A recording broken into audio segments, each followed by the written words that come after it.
I got home from a business trip and noticed my slippers were still wet. I asked Mary if we'd had anyone over. She froze for just a second, then laughed it off. Come on, you know I'm terrible with people. I just like quiet weekends at home. Isn't that what you always said you loved about me? That I'm so low maintenance? I gave her a vague smile and waited until she left to go shopping. Then I went through the apartment, room by room. Someone had used my razor. A pair of pajamas in the closet had been worn. But the kicker? The box of condoms in the nightstand was completely empty. 2 days, 12 condoms. Guy had stamina, I'll give him that. I swallowed my anger and pulled out my phone. Get me all the security footage from our building for the past 2 days. And keep it quiet. Next day at work, the footage was already in my inbox. I clicked it open and scrubbed through. Clear as day. Time stamped down to the second. Starting 3 days ago, some guy had been coming and going from my place. A lot. The last clip was from an hour before I got home. The elevator opened. He stepped out with his arm around Mary's waist. They stopped right outside our door and kissed. Long, slow, the kind of kiss where you can't tell where one person ends and the other begins. Mary's hand slipped inside his coat. I'd never seen her like that. So eager. So hungry. I knew exactly who he was. Dean Gilbert, Mary's new assistant. I'd seen his resume. 25, fresh back from some program overseas. 6'1", with the kind of face that gets you places. The video froze on him kissing her neck. I closed the window and leaned back. That's when someone knocked. 2 quick raps. Come in. The door opened, and there he was, Dean Gilbert, in a fitted light gray suit that showed off his height, every hair in place. His eyes had that cocky confidence you see in young guys mixed with something lazier, almost smug.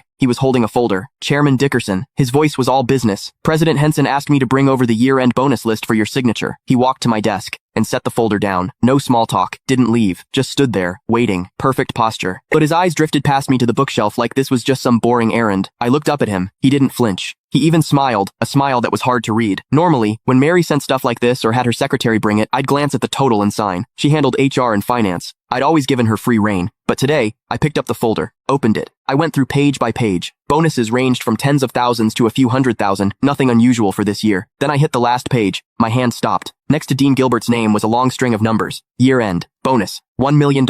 And in the notes, +1 company BMW, 730 Lee, $1 million.